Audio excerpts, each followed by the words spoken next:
Night Ledger. Some doors aren't locked to keep people out. They're locked to keep something in. Welcome to the world of fear.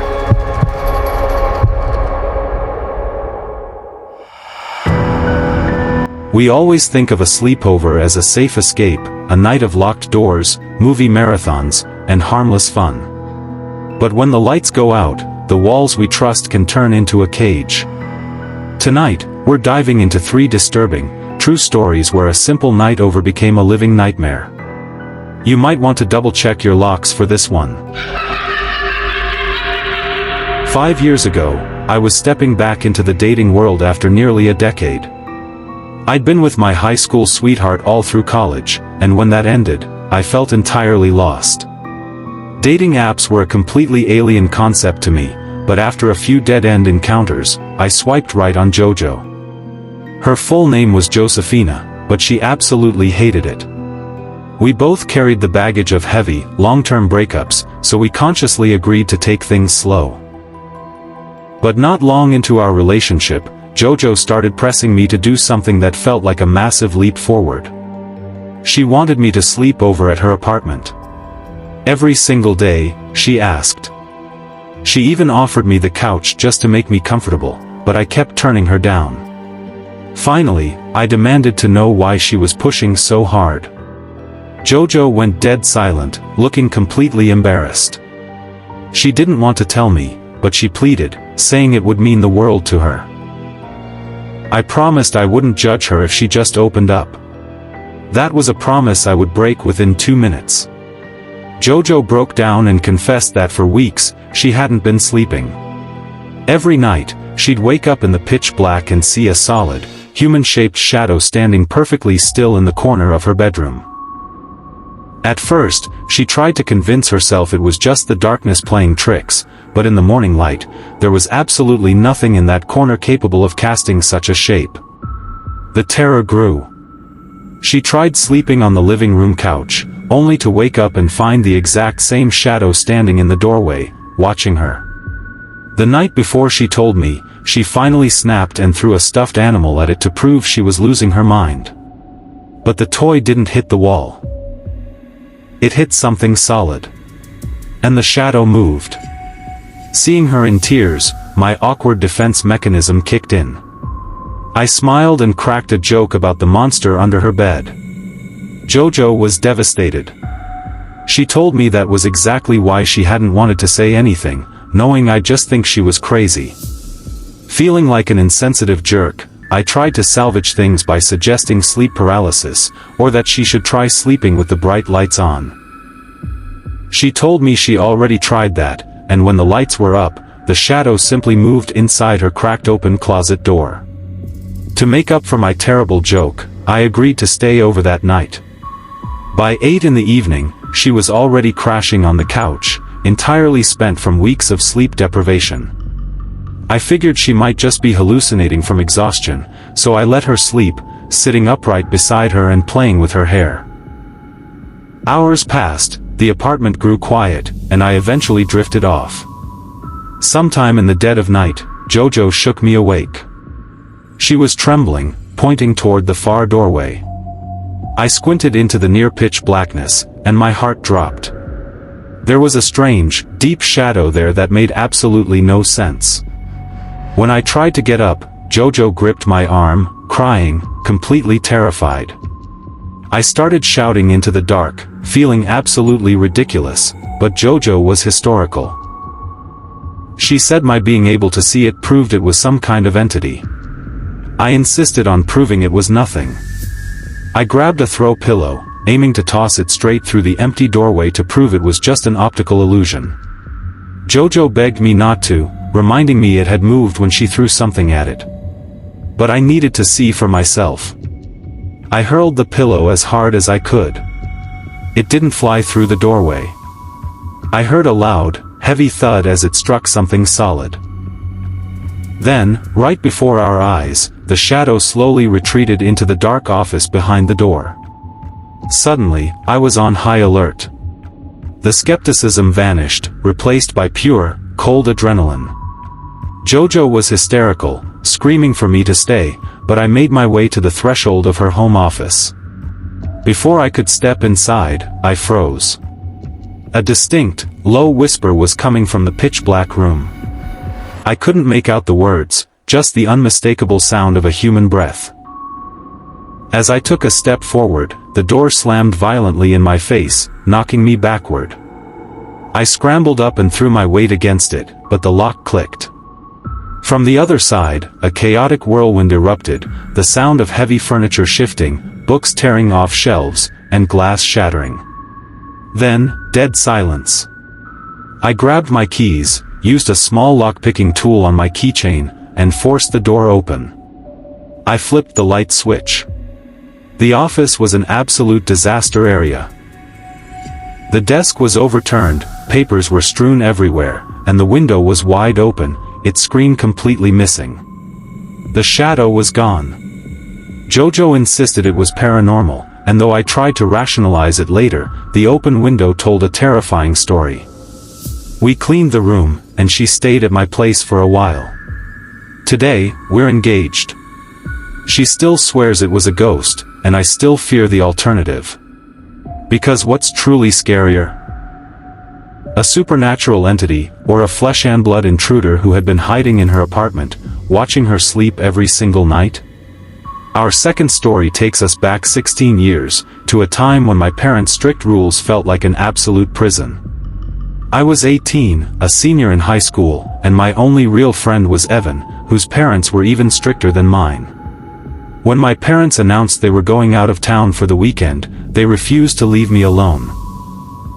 After weeks of begging, we compromised. Evan would sleep over, and we would spend the entire weekend locked inside playing video games. No parties, no drama. Just pure isolation. Or so we thought. Friday night started out completely normal. We ordered pizza, wings, and fired up Kingdom Hearts 2. But deep into the night, the sudden, sharp ring of the doorbell shattered the silence. We both froze. It was too late for a random visitor. Evan told me to ignore it, but a few seconds later, it rang again. Fear gripping my chest, I walked slowly to the front door, the bell chiming a third time before I reached it. I pulled open the heavy wooden door, keeping the outer screen door securely locked. Nobody was there. I stared through the glass, scanning the front yard and the empty street. There wasn't a soul in sight. I went back to the living room and brushed it off as a prank, but neither of us slept a wink. Every creak of the house made us jump. By Saturday night, the anxiety had finally started to fade. We were back on the couch, lost in our video games, when at exactly 1:13 in the morning, the doorbell rang again. My heart hammered against my ribs. I forced myself to the door, and as the bell rang a second time, I opened it. Standing on the porch, behind the locked screen door, was an elderly woman. She was short, with deeply wrinkled skin and stark white hair tied up in a headscarf. Strangely, she was wearing a heavy winter coat, even though it was a warm, 20-degree night.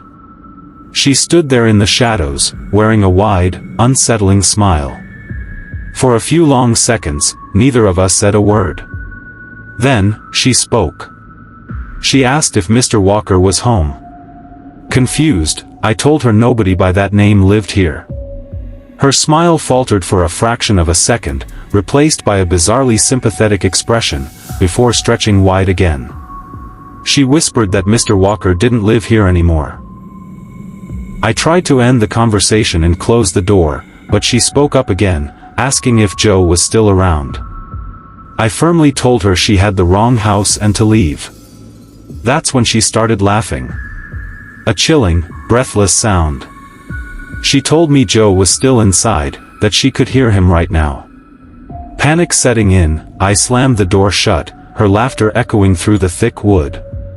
I told Evan to keep his phone ready to call the police. Peeking out the front window a few minutes later, I saw her.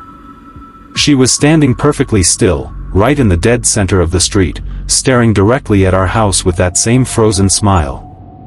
For nearly 2 agonizing hours, she didn't move an inch. By 3 in the morning, I had finally reached my breaking point. I decided to open the door and yell at her to leave, or I was dialing 911. But the moment the door cracked open, the words caught in my throat. The elderly woman suddenly burst into a full sprint, charging straight toward the front porch at a terrifying, unnatural speed. I slammed the door shut and screamed. Evan rushed over, but as he reached the hallway, he froze like a statue, stuttering out 2 words, "The window." I looked at the glass pane right next to the door. Pressing her face against it was the old woman. She was bending her body sideways at an impossible, grotesque angle, staring right at us. I grabbed the phone and called the police. She stood there, unmoving, until just minutes before the flashing lights arrived. When the officer took our statements, I could tell he didn't believe a word about an Olympic-level, sprinting senior citizen. When my parents returned on Monday, the guilt ate at me, so I confessed everything. But as I explained the old woman's strange questions about Mr. Walker and Joe, my parents went pale. They looked physically sick. They explained that when I was 5, they bought the house for a fraction of its value because the previous owner, a man named Joe, had murdered his wife before turning the gun on himself. The woman claimed she could still hear him inside. But it got worse. The reason we had moved out of our very first house when I was a toddler was because a stalker who called himself Mr. Walker had terrorized our family for months. He would call at all hours, try to force his way inside, and vanished only after my dad shot at him during a break-in. To this day, 16 years later, we still have no idea who that woman was, or how she knew the names of the 2 darkest monsters from our family's past. Our final story proves that sometimes, the most terrifying monsters don't hide in the dark, they live right next door. Back in the 5th grade, when I was just 10 years old, a new kid named Alfred joined our class halfway through the year. He was quiet and awkward, making him an easy target for the ruthless hierarchy of elementary school. My friends relentlessly mocked his name, calling him the Butler, which eventually devolved into a cruel nickname, the Butt. I felt terrible for him, mostly because Alfred's family had just moved into the house directly next to mine. We shared the bus ride and walked home together every afternoon, discovering a deep, shared obsession with professional wrestling. Still, to avoid social suicide with my other friends, I kept my distance at school, leaving him to sit entirely alone at lunch. That Friday, my mom caught me off guard. She'd been speaking to Alfred's mother, who explained how much he was struggling to fit in. She asked if I would come over for a sleepover that night. I didn't want to go, terrified of what my friends would say, but my mom insisted. When I arrived, his parents were incredibly welcoming. His dad was an outgoing, vibrant guy wearing a wrestling shirt, throwing out hilarious impressions that immediately put me at ease. As the night wore on, his parents went upstairs, leaving us with one strict rule: stay out of the basement. Alfred claimed his dad kept dangerous work equipment down there.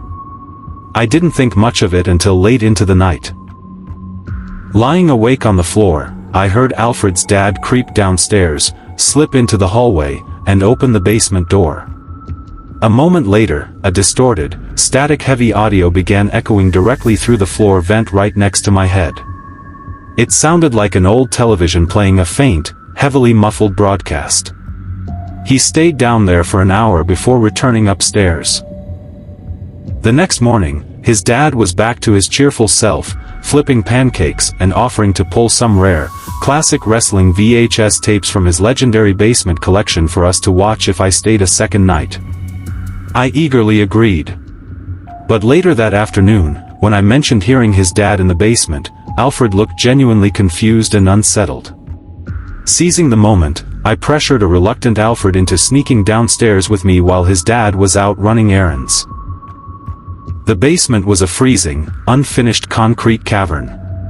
In the far corner stood a heavy, yellow wooden door with the words, "Get out," crudely spray-painted across it. Alfred opened it, revealing a hidden room lined with hundreds of neatly labeled wrestling tapes, alongside an old CRT television and a VCR. But nestled among the official tapes were a few plain cassettes simply labeled Wrestling Tape 1 and Wrestling Tape 2. Driven by curiosity, I pushed tape 2 into the VCR and hit play. The screen flickered to life, showing a grainy, intensely crimson room, red walls, a red floor, and a lone wooden chair. There was no wrestling. Instead, the speakers filled with a sound that still haunts my dreams decades later, a gut-wrenching, agonizing human scream. Suddenly, a man wearing a disturbing mask stepped into the frame. In a sickeningly cheerful, theatrical voice, he looked directly into the lens and laughed, saying, "Stay tuned. You'll want to see what happens next." Terrified, Alfred slammed the power button. We bolted upstairs just as his dad returned. I didn't realize until it was too late that I had left the tape sitting inside the VCR. An hour later, his dad came upstairs. The goofy, vibrant neighbor was completely gone. His face was twisted with a cold, terrifying rage. He looked at me and bluntly ordered me to go home. On Monday, Alfred wasn't at school. When I knocked on his door that afternoon, he answered with tear-streaked eyes, whispering that they were moving immediately for his dad's new job. Before I could ask anything else, his dad loomed in the shadows behind him, and Alfred abruptly slammed the door. By Tuesday, they had completely vanished. Years later, I shared this bizarre memory with a group of friends. One of them turned pale, asking if I had ever heard of a Red Room. An underground dark website where people pay to watch horrific, live-streamed torture. While those sites exist online today, my friend suggested that back then, on VHS, I might have stumbled into an early, physical prototype of that exact market. We tried searching for Alfred online, but he, his family, and any trace of their existence have completely evaporated from the world. As an adult, I try not to think about that Red Room too much.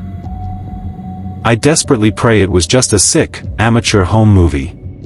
Because if it wasn't, it means that when I was just a 10-year-old child, a real-life, human monster was living right across my driveway, inviting me inside.